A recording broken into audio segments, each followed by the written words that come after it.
যে ভাই আমাদের যে ডিরেক্টর ওনার সাথে কনভারসেশন হলো, ওনার সাথে কথা বলে আমার খুব ভালো লেগেছে।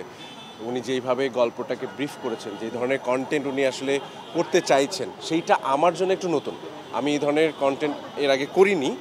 বিশেষ করে কমেডি জনরার বা সিটকম জনরার কাজগুলো আমার কখনোই পার্টিসিপেট করা হয়নি। সো সেই জায়গা থেকে আমার জন্য খুব ইন্টারেস্টিং, একটু চ্যালেঞ্জিংও, এবং সেই জায়গা থেকেই আসলে ক্যাফে সোসাইটির সাথে যুক্ত হওয়ার একটা ইচ্ছা। এবং এখন পর্যন্ত আমি আমার নিজের সিদ্ধান্ত দিয়েছি যে কাজটা করব। সো দেখা যাক, আমরা আশা করছি যে খুব ভালো একটা কন্টেন্ট দর্শকের জন্য বানাতে পারবো। অ্যান্ড পুরোটাই নির্ভর করছে আমাদের প্রস্তুতি, আমাদের প্রিপারেশন এবং আমাদের পারফরমেন্স, সব কিছু মিলে কন্টেন্ট আসলে কোথায় দাঁড়ায় তার উপর নির্ভর করছে আসলে দর্শক কীভাবে কন্টেন্টটা গ্রহণ করবে। এই সময়ের কাজের অভিজ্ঞতা বলতে কি, এখন ভীষণ একটা চ্যালেঞ্জিং সময় আমরা পার করছি। মানে এক হচ্ছে আমরা গ্লোবাল একটা এন্টারটেনমেন্ট ইন্ডাস্ট্রির সাথে আমরা আসলে প্রতিযোগিতা করছি। আবার আমাদের এখানকার যে ইনভেস্টমেন্ট সিস্টেম, আমাদের যে পরিবেশ, আমরা যেভাবে কন্টেন্ট বানাই, সেটা এক ধরনের সাপোর্ট সিস্টেম, খুব একটা ভালো সাপোর্ট সিস্টেম এবং স্ট্যাবল সাপোর্ট সিস্টেম না।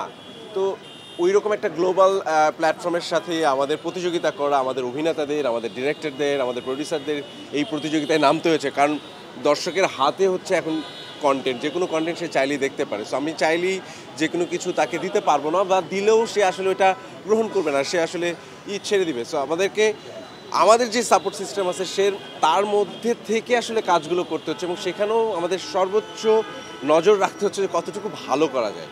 তো সেই জায়গা থেকে একটা জায়গা আমি হোপফুল যে আমাদের অভিনেতারা, আমাদের ডাইরেক্টররা তাদের যতটুকু সাপোর্ট সিস্টেমের মধ্যে ভালো কন্টেন্ট বানানোর চেষ্টা করছেন। হ্যাঁ, অনেক সময় আমরা পারছি না, আমরা ফেল করছি, বাট চেষ্টার ত্রুটিটা নাই। কিন্তু আমি শিওর যে পুরো ইন্ডাস্ট্রি যখন নানা রকম যে আমাদের সাপোর্ট সিস্টেম আছে, প্রডিউসার, ডিরেক্টর, প্ল্যাটফর্ম, বিভিন্ন সিনেমা হল, এই সব কিছু যদি একসঙ্গে ওয়ার্ক করা শুরু করে, তাহলে আমি মনে করি যে দর্শকও একটা সময় আমরা যদি ভালো কন্টেন্ট বানাতে দিতে থাকি, আমাদের সাথে অ্যালাইন হবেন, এবং সেই আশাতেই আসলে কাজগুলো করে যাওয়া। সো সাপোর্ট সিস্টেম যেটা আছে, আশা করব যে যে কোনো আমাদের যেই দেশের পরিস্থিতি সব কিছু মিলে একটা স্ট্যাবল সিচুয়েশন আসলে হয়তো আরেকটু ইমপ্রুভমেন্ট হবে, এবং আমরা হয়তো ভালো ভালো কাজ দর্শককে দিতে পারবো।